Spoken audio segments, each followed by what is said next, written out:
खुशी का सुहाना सफ़र एपिसोड 22।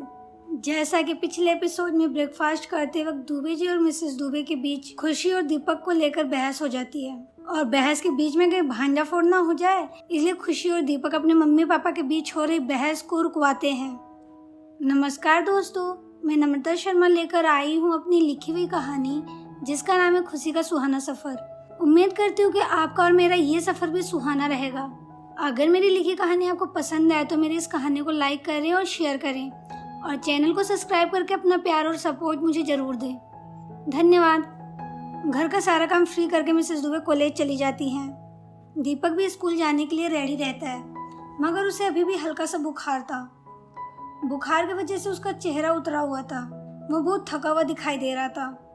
उसे इस तरह बुखार में देख खुशी बोली, क्यों जा रहा है स्कूल जब तेरी तबीयत ही ठीक नहीं है? तो दीपक बोला, मैंने दवा ले ली है दीदी, थोड़ी देर में आराम आ जाएगा। दुबे जी बोले, और स्कूल जाने के बाद फिर से तेरी तबीयत खराब हो गई तो? इसलिए अच्छा रहेगा कि आज तो स्कूल नहीं जाकर घर पर ही रेस्ट करे। पापा की ये बात सुनकर दीपक मन ही मन सोचा, जब आप लोग घर पे हो और मम्मी घर पर नहीं हो तो ऐसा हो सकता है कि मुझे अकेला पाकर आप दोनों मुझे रेस्ट करने दो। दीपक को सोच में डूबा हुआ देखकर खुशी समझ गई और बोली, पापा ये नहीं रुकेगा आज घर पे।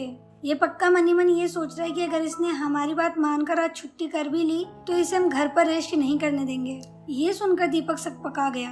उसे इस तरह सकपकाया देखकर दुबे जी बोले, बेटा दीपक, इतने भी निर्दयी नहीं है हम जो तुझे बुखार में भी परेशान करेंगे, और वैसे भी कुछ ही घंटों में मैं और खुशी भी घर से रवाना हो रहे हैं। तू अकेला रहेगा तो पूरे दिन रेस्ट करना। दीपक बोला, लेकिन पापा, मम्मी ने कहा था आज स्कूल का फर्स्ट डे है और इसलिए मुझे स्कूल मिस नहीं करना है। खुशी बोली, ओ मम्मी के आइडल बेटे, तबीयत ठीक नहीं है तेरी, इसलिए हम तुझे स्कूल न जाने की सलाह दे रहे हैं। बीच में दुबे जी बोले, और अब ये सलाह नहीं बल्कि मेरा ऑर्डर है। आज तो स्कूल नहीं जा रहा है बल्कि घर पर ही रेस्ट कर रहा है। रही तुम्हारी मम्मी की बात तो मम्मी से मैं बात कर लूँगा। तब दीपक पापा की बात मानते हुए अपने कमरे में रेस्ट करने के लिए चला जाता है।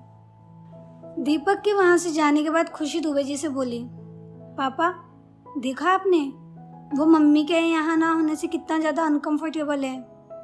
उसकी नज़रों में हमारी इमेज कितनी ख़राब है। उसे क्या लगता है हम उसकी केयर नहीं करते, हम उससे प्यार नहीं करते?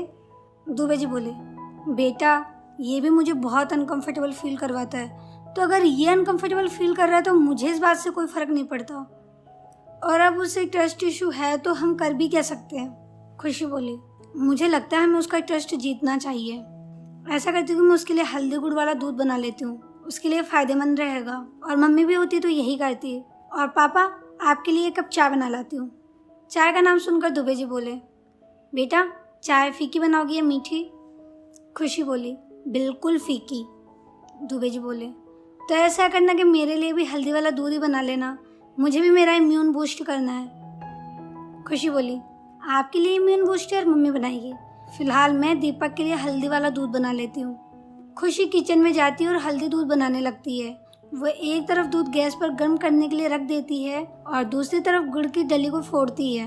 उसकी आवाज़ दीपक के कानों तक जाती है और उसे शक होता है कि दोनों मम्मी के ना होने का फायदा उठाकर कोई पकवान बना रहे हैं। अपना शक दूर करने के लिए दीपक दबे पांव किचन की तरफ जाता है और कुछ देर तक दीवार के पीछे से खुशी को गुड़ की डली फोड़ता हुआ देखकर दीपक खुशी के सामने जाकर उसे टोकता है, दीदी ये आप क्या कर रही हो? आपको सच में पापा के हेल्थ की बिल्कुल भी फिक्र नहीं है?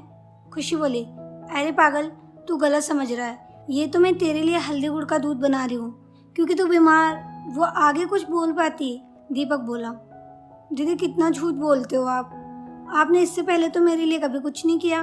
कल मैं इतना बीमार था तब भी आपने मुझे जी भर के टीज किया, और अब आज आपको रंगे हाथों पकड़ लिया तो आप कह रही हैं कि दूध मेरे लिए बना रही हैं। ये सुनकर खुशी की आंखों में आंसू आ जाते हैं। दुबे जी भी कब से दीपक की बातें सुन रहे होते हैं। वो अब दोनों के बीच आकर दीपक से बोले, हाँ तेरी बहन तेरे लिए दूध बना रही थी। मैंने इसे कहा था कि तेरे लिए कोई तकलीफ करने की जरूरत नहीं है, क्योंकि बिच्छू को कितना भी दूध पिलाओगी वक्त आने पर वो डसेगा ही। लेकिन इसे तेरा ट्रस्ट जीतना था ना। दुबे जी दीपक की ओर इशारा करते हुए बोले, हमारे पास तेरी गलतफहमी दूर करने के लिए टाइम नहीं है। जो थोड़ा बहुत टाइम था वो निकाल कर तेरे लिए दूध बना दिया, और फिर भी अगर तुझे ये लगता है कि खुशी ने ये दूध मेरे लिए बनाया है तो भी तू पी लेना। दुबे जी आगे खुशी को बोले, खुशी चलो अब रेडी हो जाओ वरना हम लेट हो जाएंगे। दुबे खुशी का हाथ पकड़कर किचन से बाहर लेकर जा रहे होते हैं। खुशी कुछ कदम चलकर पीछे मुड़ती है और अपने आंसू पोंछते हुए दीपक से बोलती है, अभी तो टाइम कम है इसलिए बाद में निपटूंगी तुझसे। वैसे भी आज मेरे लिए बहुत स्पेशल डे है, तो ना मैं रोना चाहती हूँ ना रुलाना चाहती हूँ, लेकिन ये उधार रहेगा बेटा, दिमाग कहीं का। वो इतना बोलकर वहाँ से बाहर चली जाती है।